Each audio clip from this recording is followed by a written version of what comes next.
بسم الله الرحمن الرحيم. ورحمة الله وبركاته.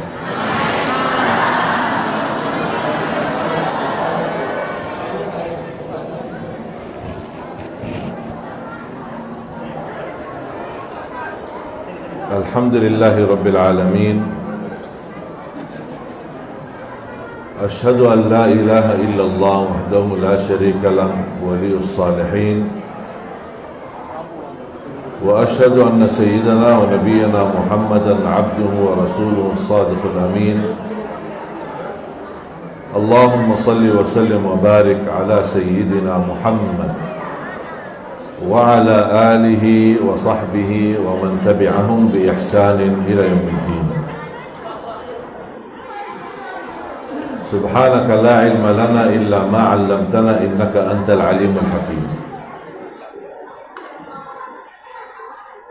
Alhamdulillah, syukurillah. Yang saya muliakan para kiai, para asatidz, para alim ulama, bapak-bapak, ibu-ibu, semoga senantiasa semuanya dimuliakan dan diberkahi Allah Subhanahu wa taala. Apa kabar semuanya? Masya Allah, semangat ibu. Saya dapat info tadi ada Syekh Ali Jabir Batam isi tausiah tadi ya. Hah? Oh ini. Sehat Ustaz, terima kasih. Saya kaget ada orang pakai surban, pakai ini. Siapa ini? Ali Jabir Batam. Si Ali Jabir Batam. Lalu si Ali Jabir asli. Alhamdulillah, saya bahagia sekali bisa berkesempatan lanjut safari dakwah kami. Dan alhamdulillah kesempatan kali ini di Batam, dan insyaAllah saya berada di Batam dan berkunjung ke beberapa daerah, Karimun dan seterusnya sampai insyaAllah tanggal 6. Nanti insyaAllah tanggal 6 baru selesai, kembali ke Jakarta, lanjut lagi ke Malang, Jawa Timur, melanjutkan safari dakwah selama 4 hari. Dan insyaAllah selepas itu kita ke Ternate dan juga daerah yang insyaAllah kita terus apa yang kita upayakan. Dan tujuan dari safari dakwah, inti daripada safari dakwah kami ini adalah mengajak seluruh masyarakat Indonesia, ayo kita sama-sama bangkitkan dan wujudkan, mencetak dan melahirkan 1 juta penghafal Al-Quran untuk Indonesia. Setuju? Dan insyaAllah akan terbangun 100 markas yang menjadi tempat belajaran Al-Quran. Dan alhamdulillah dari 100 markas sudah terbangun beberapa titik di Jakarta, di Cipanas, di Bandung, di Purwakarta, di Purbalingga, di Lombok, bahkan sampai di Bali. Dan insyaAllah kemarin sudah kita letakkan batu pertama di Pekanbaru, Riau, dan insyaAllah salah satunya di Batam. Kita akan bangun menjadi mudah-mudahan salah satu usaha dan ikhtiar untuk menwujudkan 1 juta penghafal Al-Quran.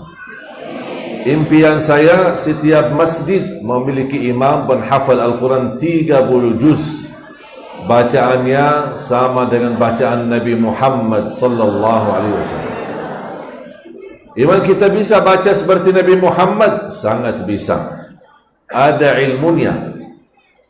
Mana ayat yang dibaca oleh Nabi Muhammad dalam salat, mana ayat yang dibaca oleh Nabi Muhammad di luar salat, mana ayat yang dibacakan yang membuat Nabi Muhammad sedih, mana ayat yang membuat Nabi Muhammad senang, mana ayat yang membuat Nabi Muhammad menangis sampai subuh, mana ayat yang Nabi Muhammad SAW ketika membacanya dia berhenti memohon berdoa, mana ayat yang membuat Nabi SAW berlindung kepada Allah ketika dia membacanya.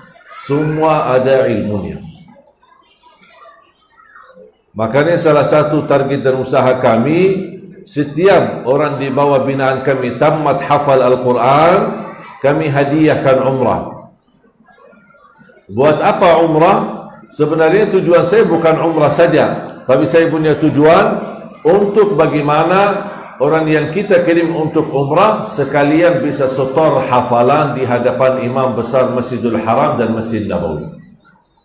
Dan alhamdulillah program ini sudah jalan, bukan mau jalan, sudah jalan. Dan sudah kita kirimkan berapa kali ke Madinah orang-orang di bawah binaan kami yang termuda usia 13 tahun yang alhamdulillah langsung dia pulang dari tanah suci membawa sertifikat ijazah dan sanad yang nama dia bersambung sampai Rasulullah sallallahu alaihi wasallam.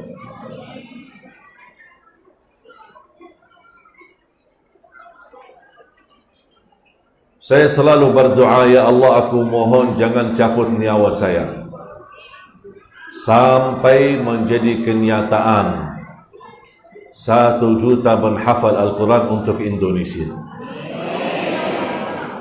sampai menjadi kenyataan Indonesia negara terbesar penduduk Islam, insya Allah menjadi kenyataan Indonesia negara terbesar para penghafal Al-Quran di dunia. Dan saya yakin terwujud. Saya sendiri yang merasakannya. Dan alhamdulillah kita sendiri sudah melihat hasilnya. Dan 4 tahun belakangan ini peningkatan perhatian dan peningkatan hafalan Al-Quran khususnya di kalangan anak-anak alhamdulillah semakin meningkat.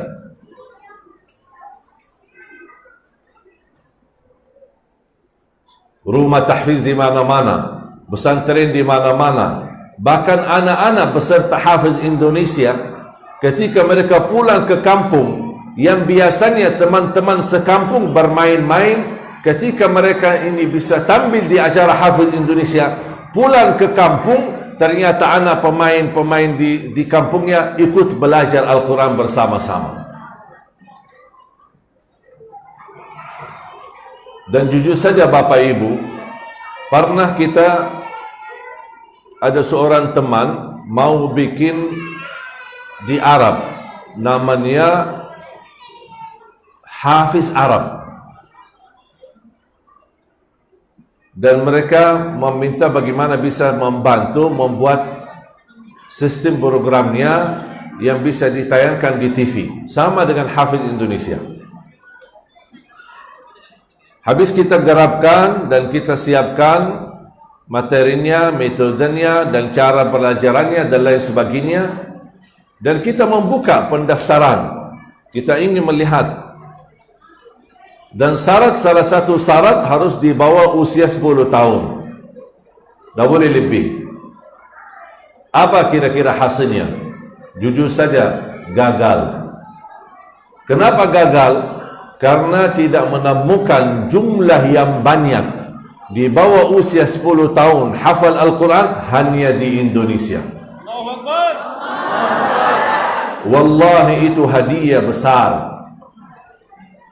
Banyak bertaruhan ketika muncul acara Hafiz Indonesia, banyak bertaruhan acara itu tidak bisa bertahan lama. Alhamdulillah terbukti 7 tahun berturut-turut, bahkan setiap tahun Allah tunjukkan anak ajaib, karunia dari Allah subhanahu wa ta'ala. Bahkan rata-rata beserta Hafiz Indonesia dari orang tua petani, awam, bukan ulama, bukan ustaz, tapi rata-rata mereka dari warga miskin, susah, bahkan tidak pernah belajar orang tuanya, tapi luar biasa meningkatkan perhatian kepada anak yang menjadi penghafal Al-Quran. Saya termasuk dari keluarga bukan penghafal Quran. Ayah saya orang awam, bukan ulama, bukan kiai. Apalagi ibu saya sampai usia 40 tahun tidak bisa ngaji, tidak bisa baca Quran. Coba orang Arab tidak bisa baca Quran, gimana orang Indonesia? Tapi Allah anugerahkan dari keturunannya, dari 12 alhamdulillah 10 penghafal Al-Quran 30 juz. Bahkan sekarang ibu saya, ayah saya bisa menjadi penghafal Al-Quran, yang menjadi gurunya adalah anaknya sendiri.